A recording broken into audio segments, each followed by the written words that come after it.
In this one, we will be looking at experimental and theoretical probability and actually putting them into practice. So today we're focusing on standard E38, which is to develop a probability model and use it to find the probability of events. We're going to focus on comparing experimental and theoretical probabilities of the events and looking at why there might be discrepancies or differences between the two. So in the last video, we looked at the difference between theoretical probability, which is what we expect to happen or what we theorize to happen, and the experimental probability, which is what actually happens when you test it out.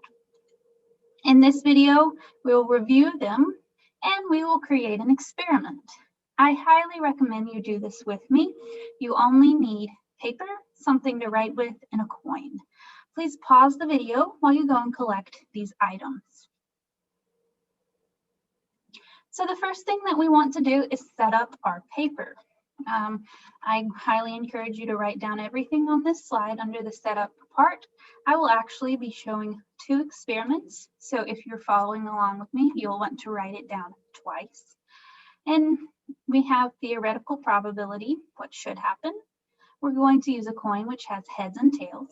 We have experimental probability, what did happen, the number of tests or trials, and our outcomes.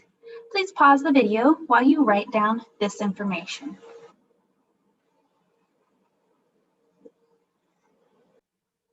Okay, as you can now see, I have my own sheet of paper set up, ready to go. Instead of using an actual coin, I'll be using what's called a two-color counter to provide more contrast and to easily see the difference between the head side, which will be yellow, and the tail side, which will be red.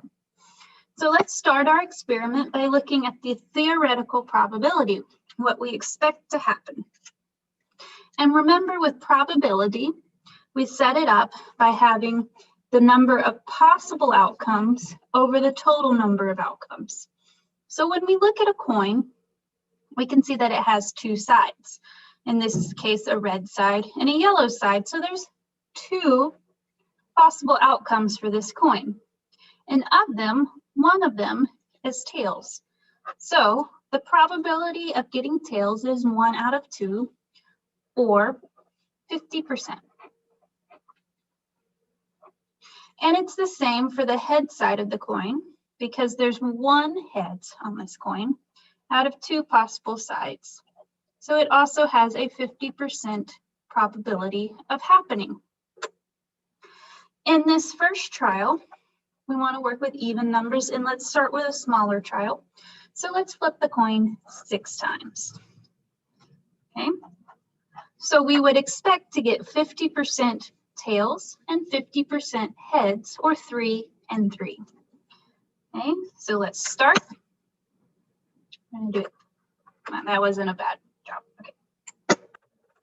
Okay, so our first side was heads. I'm going to make a tally mark. Let's do it again.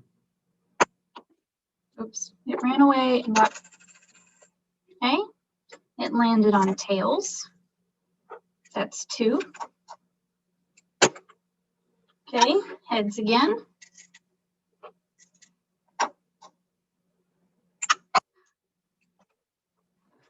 Okay, heads. 2 more.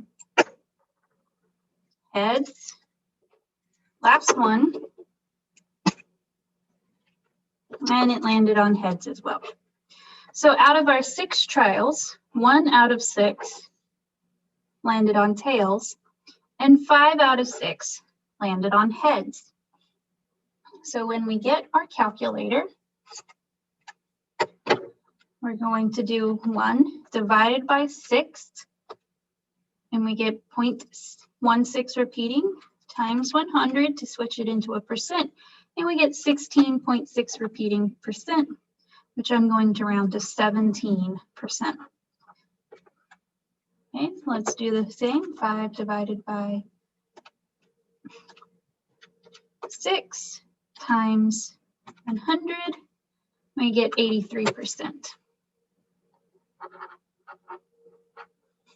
So we can see that our theoretical, what we theorized was 50 and 50, but that's not what happened when we actually experimented.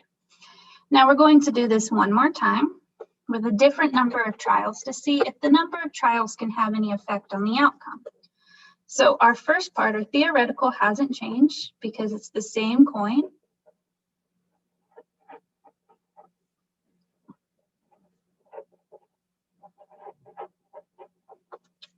Okay, so this time I want to do 12 trials.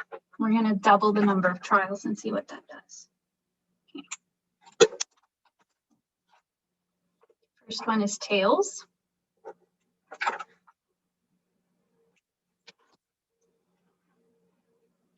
The second one landed on tails. There we go. Tails.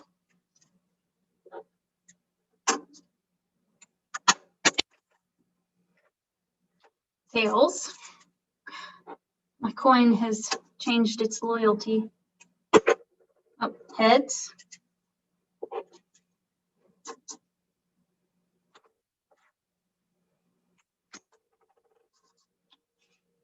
Heads.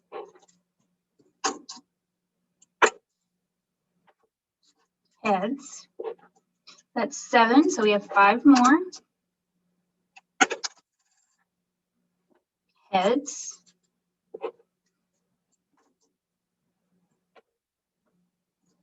Heads. That's 9, 3 more. Tails.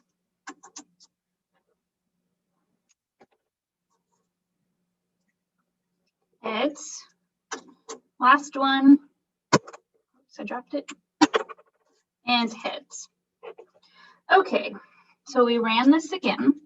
We've got 5 out of 12 were tails and 7 out of 12 were heads. So let's see what percentage that is. 5 divided by 12 times 100 is 41.6%. So let's say 42. And 7 divided by 12 times 100 would be 58.3 or 58%. So this time when we ran the experiment, we got much closer to our expected theoretical probability. So why do you think that is? So let's look at some discussion questions about our data. Did the 2 experiments produce the same outcomes? Why do you think they did or they did not? Did the experimental data, what actually happened, match the theoretical data? If they didn't, which experiment got the closer results? And what would you expect to happen as we increase the number of trials? Would you expect to get closer to your theoretical data or further away? Be prepared to discuss these with your class in the Zoom meeting. Thanks and have a good day.